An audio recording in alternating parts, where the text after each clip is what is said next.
There are two main functions, brothers and sisters, that a hujjah of God, a khalifa of God has. Two main functions. And the Shia theology, we refer to one function as al-wilaya al-takwiniyah, and we refer to the other as al-wilaya al-tashri'iyah. These are the two main functions that the imams have, that the hujjaj of God have, al-wilaya al-takwiniyah and al-wilaya al-tashri'iyah. Now, what is al-wilaya al-takwiniyah? Let's consider al-wilaya al-takwiniyah first, and then, inshallah ta'ala, we'll talk about al-wilaya al-tashri'iyah. Of this function of the Ahlul Bayt, this capacity of the Ahlul Bayt, that we have numerous riwayat that say that if the earth is left without an imam, without a hujjah, for 1 hour, the whole thing, the whole universe would implode, would collapse, along with whatever is in it. There are many riwayat that say this. One particular one that I would like to read to you here. عن أبي عبد الله عليه السلام في حديث أن أمير المؤمنين عليه السلام قال اعلموا أن الأرض لا تخلو من حجة لله عز وجل. Be aware, know that the earth will never be without hujjah. ولكن الله سيعمي خلقه عنها بظلمهم وجهلهم. God has made people blind to the 12th Imam because of the oppression, because he would have been martyred, because he would have been slain like his forefathers if he had been living a normal life. وَلَوْ خَلَتِ الْأَرْضُ سَاعَةً وَاحِدَةً مِنْ حُجَّةِ اللَّهِ صَاخَتْ بِأَهْلِهَا. And if the earth is left without an Imam for a short period of time, for an hour, it would implode along with whatever is in it. وَلَكِنَّ الْحُجَّةَ تَعْرُفُ النَّاسُ وَلَا يَعْرِفُونَها كَمَا كَانَ يُوسُفْ يَعْرِفُ النَّاسُ وَهُمْ لَهُ مُنْكِرُونَ. The 12th Imam knows people, he knows everyone, he is aware of all the actions of the Shia and the non-Shia, but people are unaware of him and are ignorant of his person and where he is and so on and so forth. So, one of the benefits, or one of the advantages that the existence of an Imam has is to maintain this universe in existence. Without the Imam, this universe would not exist. That is one of the benefits of having an Imam, although, and this benefit derives from the Imam, or it comes from the Imam, whether he's hadir, whether he's present, or whether he's ghaib, whether he's in occultation.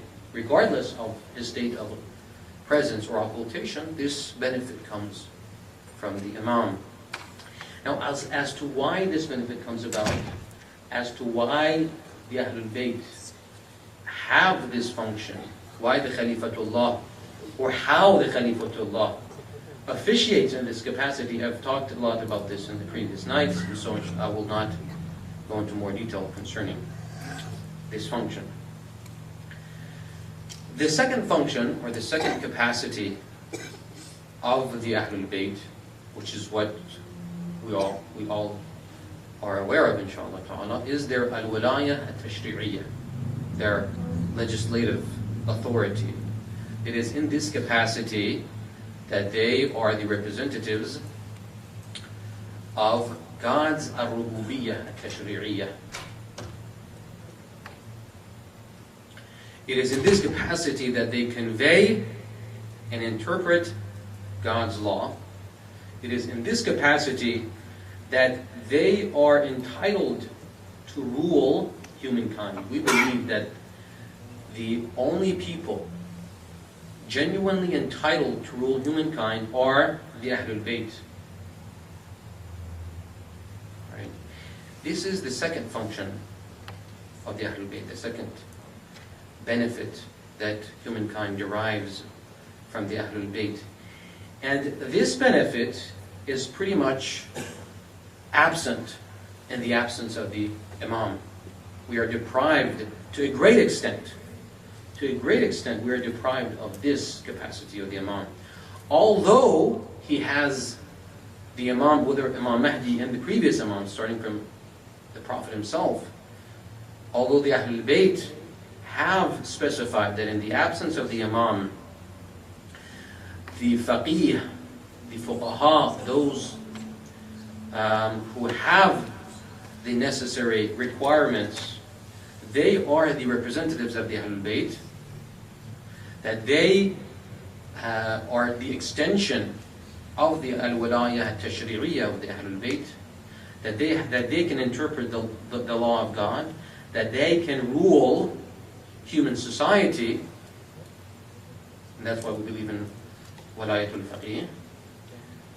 Despite of this, we are still deprived of the al-wilayah al-tashri'iyah of the Ahlul Bayt. Although the fuqaha are doing a very, very good job, and it's what they're doing is necessary, but they can never fully fill the void of the al-wilayah al-tashri'iyah, the legislative authority of the Ahlul Bayt. And that's why we have the disagreements among the ulama. That's why we have all these problems that we have in the world. It's because the fuqaha, although their office, although what they're doing, their activities, their scholarly pursuits are very necessary, yet it can never be the same as the al-wilayah al-tashri'iyah of the Ahlul Bayt.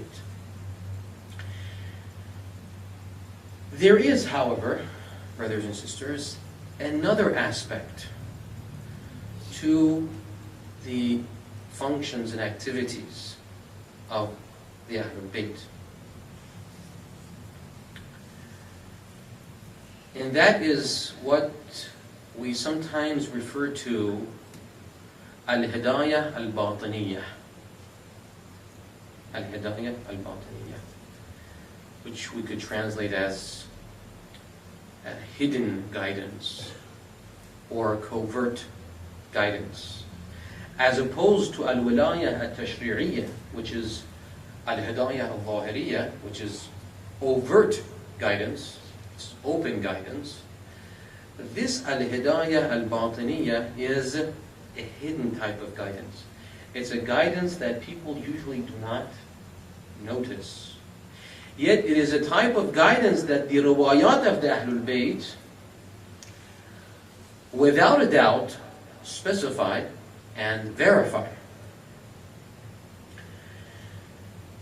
I'll read to you two riwayats I have written down here regarding this al-hidayah al-batiniyah, and then inshallah ta'ala I'll give you a couple of examples of how this al-hidayah al-batiniyah works.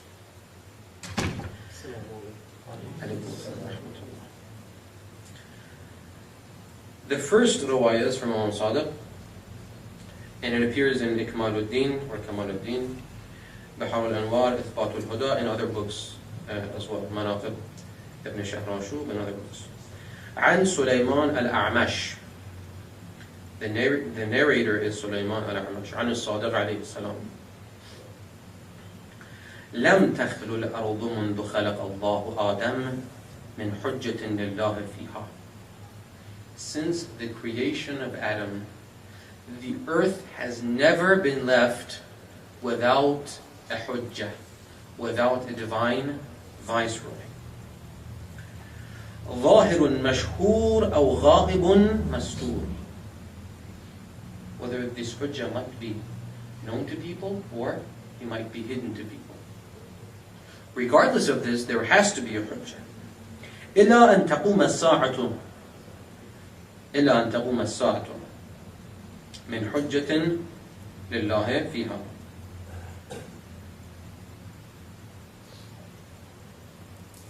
I think I haven't written down this sentence accurately. ولا تخلو إلا أن تقوم الساعة من حجة لله فيها. There is never a time when the earth is left without a hujjah. ولولا ذلك. This is the sentence I would like to highlight. ولولا ذلك لم يعبد الله. If it weren't for this, if it weren't for the hujjah, for the concealed hujjah, for the hujjah and occultation, God would not be worshipped. لم يعبد الله. It doesn't say ساقت الأرض بأهلها.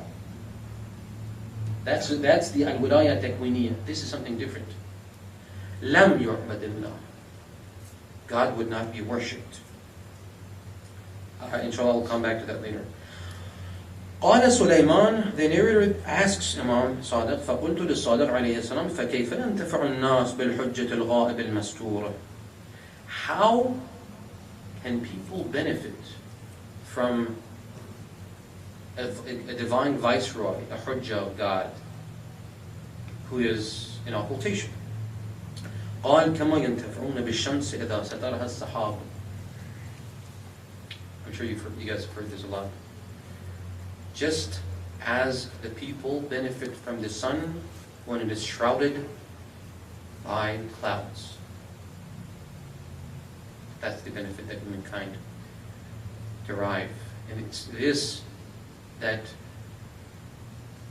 it is the capacity, or it is the function of al-hidayah al-batiniyah that the Imam is referring to.